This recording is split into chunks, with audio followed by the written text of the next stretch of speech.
Hello everyone, welcome back to my channel AK Gyanshala. मैं हूं अभिषेक और आज की इस वीडियो में हम पढ़ने वाले हैं कि हम एयर से गैसेस को कैसे अलग कर सकते हैं। भाई एयर में बहुत सारी गैसेस प्रेजेंट होती हैं, ठीक है। कार्बन डाइऑक्साइड हो गई, नियोन हो गई आपकी, और भी बहुत सारी एयर्स होती हैं, ठीक है।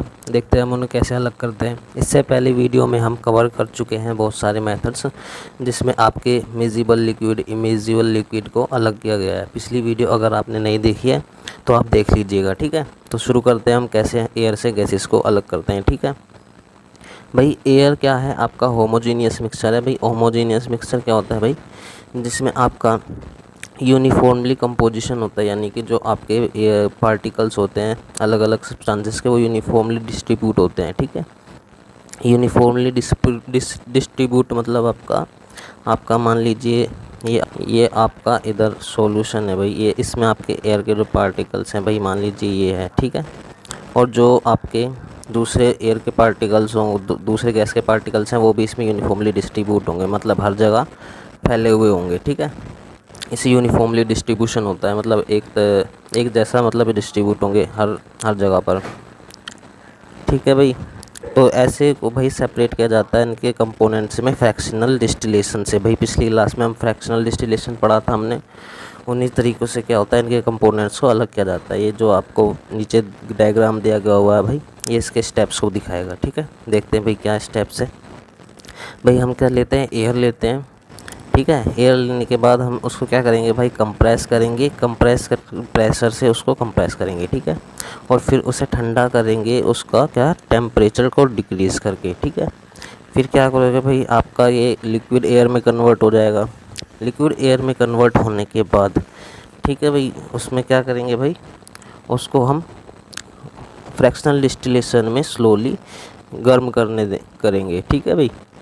गर्म करने के बाद क्या होगा, गैस का सेपरेट हो जाएगी उस अपने डिफरेंट हाइट से। जब भाई गैसेस गर्म होंगी तो उनका क्या है, बॉइलिंग पॉइंट के हिसाब से वो क्या होगा, अलग अलग हो जाएगी, ठीक है। आपके पहले नाइट्रोजन निकल जाएगी, क्योंकि नाइट्रोजन का टेम्परेचर सबसे कम है, ठीक है। फिर आर्गन निकलेगा आपका, और फिर ऑक्सीजन सेपरेट हो जाएगी। इसी तरीके से क्या है, उनके बॉइलिंग पॉइंट के हिसाब से ये गैसेस अलग अलग सेपरेट हो जाएंगी, ठीक है भाई। देखते हैं, if we want oxygen gas from air. भाई अगर हमें ऑक्सीजन गैस चाहिएगी एयर से, तो हम क्या करेंगे भाई, we have to separate out all other gases. भाई हमें और जितनी भी गैसेस हैं वो सेपरेट करनी पड़ेंगी जो प्रेजेंट है एयर में। The air is compressed by increasing the pressure. भाई हम प्रेशर से क्या करेंगे, एयर को कंप्रेस करेंगे, and is then cooled by decreasing the temperature. फिर हम टेम्परेचर को डिक्रीज़ करके भाई उसको कूल करेंगे, ठीक है भाई। टेम्परेचर डिक्रीज़ करके उसको कूल करेंगे जो एयर है। हमें क्या चाहिए उसके लिए, लिक्विड एयर चाहिए। भाई हमें पता है कि हमने पहले चैप्टर में पढ़ा है कि अगर हम गैस को कूल करते हैं तो वो लिक्विड में कन्वर्ट होता है, तो वो क्या आपका लिक्विड और एयर दोनों के पार्टिकल्स उसमें आ जाएंगे, यानी कि वो लिक्विड एयर में कन्वर्ट हो जाएगी। This liquid air is allowed to warm up slowly in a fractional distillation column. भाई हम क्या करते हैं, फ्रैक्शनल डिस्टिलेशन में नीचे से हीट करते हैं, जैसे हमने प्रीवियस क्लास में देखा था ना भाई, ऐसा होता है आपका फ्रैक्शनल डिस्टिलेशन। यहाँ पे आप इससे बर्न करेंगे ना, बर्न करने से आपका क्या होगा भाई, स्लोली गैस जो है बर्न होगी, जिससे आपकी एयर क्या है, यहाँ से आएगी थर्मामीटर कोर्क में। यहाँ पे आपकी कूल होने के बाद, यहाँ पे आपकी कूल होने के बाद एयर क्या होगी, आपकी अलग अलग बॉइलिंग पॉइंट पर अलग अलग, ठीक है, सेपरेट हो जाएंगी। Where gas fractional distillation column, ठीक है भाई। एयर को वार्म अप करेंगे जिससे कि भाई गैसेस क्या है, सेपरेट हो जाएगी डिफरेंट हाइट्स पे, depending upon their boiling points, उनके बॉइलिंग पॉइंट की वजह से, ठीक है। Answer the following, arrange the gases present in air increasing order of their boiling point. भाई बॉइलिंग पॉइंट ऊपर लिखा हुआ आपका, सबसे ज़्यादा आपका ऑक्सीजन का, फिर आर्गन का, फिर नाइट्रोजन का, ठीक है। मतलब नाइट्रोजन का सबसे कम है, फिर उससे ज़्यादा आर्गन का, फिर उससे ज़्यादा ऑक्सीजन का है। Which gas forms a liquid first as the air is cooled.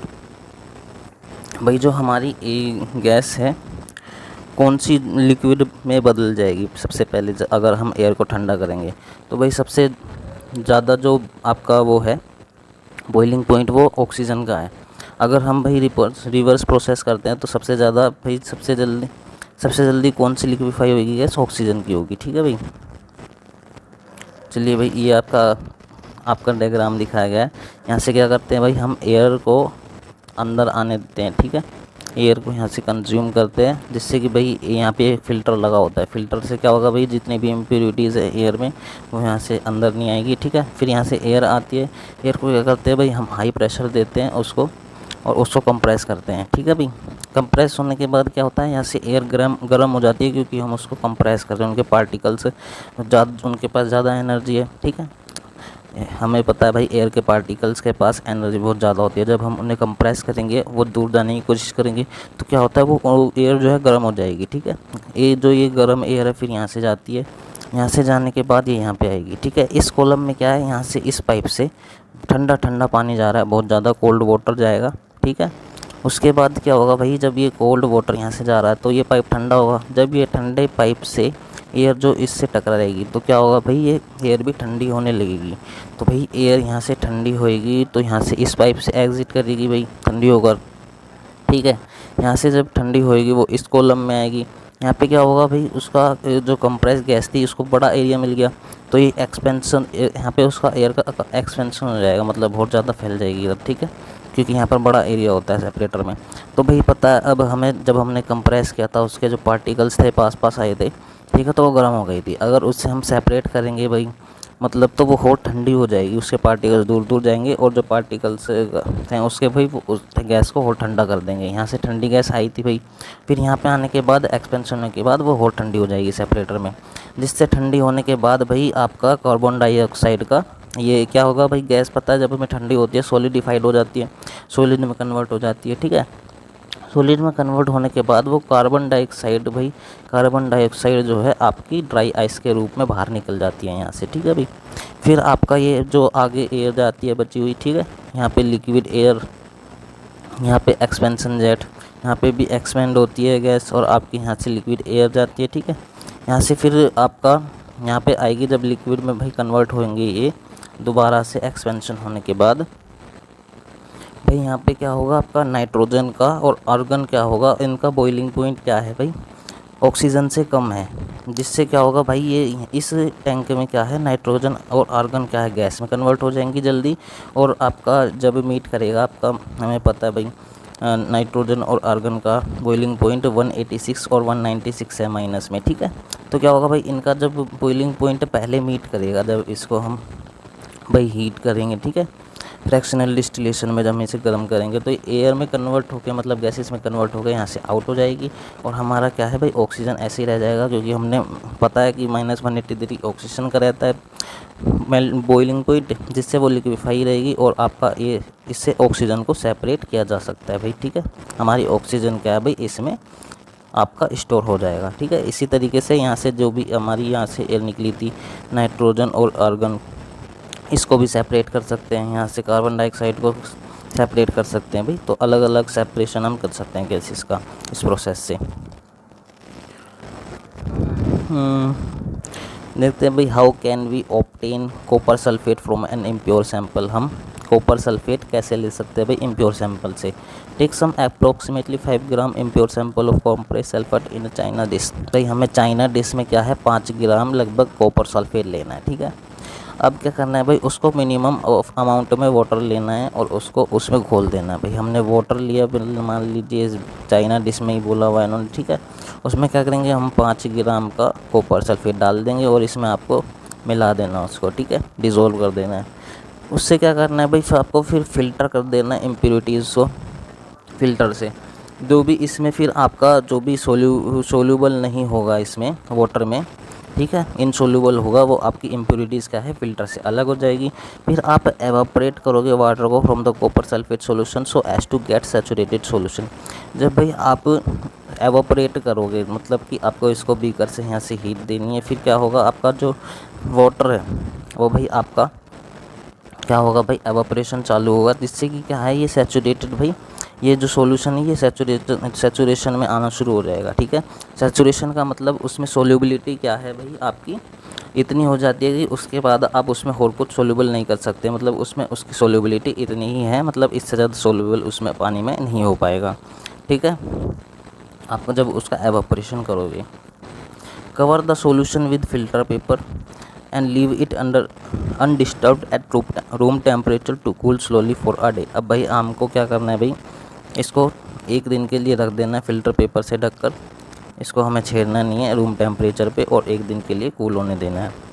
फिर क्या होगा भाई, you will obtain the crystals of copper sulphate in a China dish. आप एक दिन बाद देखेंगे कि भाई जो चाइना डिश थी उसमें आपको कॉपर सल्फेट के क्रिस्टल दिखेंगे।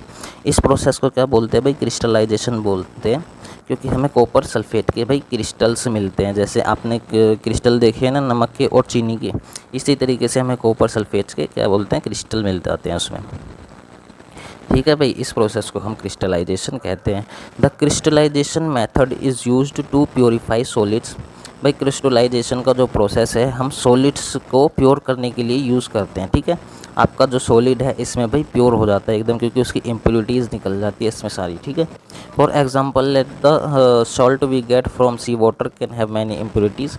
जो भाई हम समुद्र से अपना नमक निकालते हैं भाई, उसमें हमें पता बहुत सारी इम्प्योरिटीज़ होती है। ठीक है, तो हम उसे इसी प्रोसेस से उसे क्या करते हैं भाई, रिमूव करते हैं इसकी इम्प्योरिटीज़ को। To remove this impurities the process of crystallisation is used. भाई क्रिस्टलाइजेशन का हम प्रोसेस यूज़ करते हैं। Crystallisation is a process that separates a pure solid in the form of its crystal from a solution. Crystallisation भाई एक process है जिससे आप प्योर सॉलिड को सेपरेट कर सकते हो क्रिस्टल्स की फॉर्म में सॉल्यूशन से। ठीक है, crystallisation technique is better than simple evaporation technique. भाई क्रिस्टलाइजेशन का जो प्रोसेस है ये आपका सिंपल एवापोरेशन की टेक्निक से काफ़ी बेटर है। ठीक है, सम सॉलिड्स, ये वो किस लिए बेटर है भाई, क्योंकि भाई कुछ सॉलिड्स ऐसे होते हैं जो आपके डिकम्पोज हो जाते हैं, मतलब ख़राब हो जाते हैं, या फिर सम लाइक शुगर में गेट चैरड और हीटिंग टू ड्राइनेस। भाई जब हम चीनी को आप गर्म करके देखोगे तो चीनी आपकी जली जाती है डायरेक्ट। ठीक है, तो इस वजह से हम एवापोरेशन वगैरह नहीं कर सकते उसके। ठीक है, सम इम्प्योरिटीज़ में remain dissolve in the solution even after filtration. और भाई आप जब फिल्ट्रेशन करते हो तो उसमें फिर भी कुछ इम्प्योरिटीज़ रह जाती हैं। ठीक है, on evaporation this contaminate the solid, जिससे क्या होता है भाई, जो सॉलिड होता है आपका उसमें इम्प्योरिटीज़ होती है। ठीक है, कंटेमिनेट मतलब सड़ना होता है। ठीक है, एप्लीकेशंस, तो भाई हम इसका यूज़ कहाँ कहाँ करते हैं भाई, हम क्या करते हैं भाई, आपका प्योरीफिकेशन करने के लिए यूज़ करते हैं किसका भाई, सॉल्ट का, that we get from sea water, जो हम अपने समुद्र से लेते हैं। ठीक है, separation of crystals of alum फिटकरी फ्रॉम द इम्प्योर सैंपल्स। भाई फिटकरी का एक इम्प्योर सैंपल होता है जिससे हम अपना फिटकरी को भी इससे सेपरेट करते हैं, प्योर फिटकरी को। Thus by choosing one of the above method according to the nature of the component of a mixture. ठीक है भाई, तो क्या करते हैं भाई, हम कंपोनेंट जो होते हैं मिक्सचर के, इस नेचुरली तरीके से भाई हम अलग कर देते हैं। ठीक है, we get a pure substance, फिर हमें क्या बोलता है भाई, हमें प्योर सब्सटेंस मिल जाता है क्रिस्टलाइजेशन मेथड से। With advancement in technology techniques have been devised. भाई अब क्या होता है भाई, एडवांस हो चुकी है टेक्नोलॉजी, और भी कई सारे मेथड आ चुके हैं सेपरेशन के। ठीक है, सेपरेशन की टेक्निक्स और भी अच्छी हो गई है। ठीक है, in cities drinking water is supplied from water works. भाई क्या करते हैं हम, वाटर को क्या करते हैं भाई, हम वाटर को सप्लाई करते हैं घरों में, उसको साफ़ करके। एक फ्लो डायग्राम है टिप उसका भाई, हमें वो फिगर में देखना है 2.13 में। From this figure write down the process involve to get the supply of drinking water. हमको राइट करना है भाई कि जो प्रोसेस में ड्रिंकिंग वाटर को सप्लाई किया जाता है उसमें कौन कौन से आपके इन्वॉल्व हैं। To your home from the water works and discuss it in your class, और आपको क्लास में डिस्कस करना है। ठीक है भाई, देखते हैं भाई ये भी डायग्राम।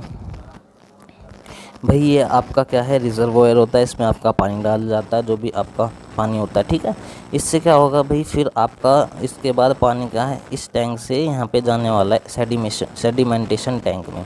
सेडिमेंटेशन में टैंक में जो भी आपके सॉलिड्स होंगे, ठीक है, जो भी आपके सॉलिड्स होंगे उससे में इसमें क्या होगा, वो आपके नीचे बैठ जाएंगे। ठीक है, नीचे बैठने के बाद आपका जो वाटर बचेगा, ठीक है, वो इस टैंक में जाने वाला है, लोडिंग टैंक में।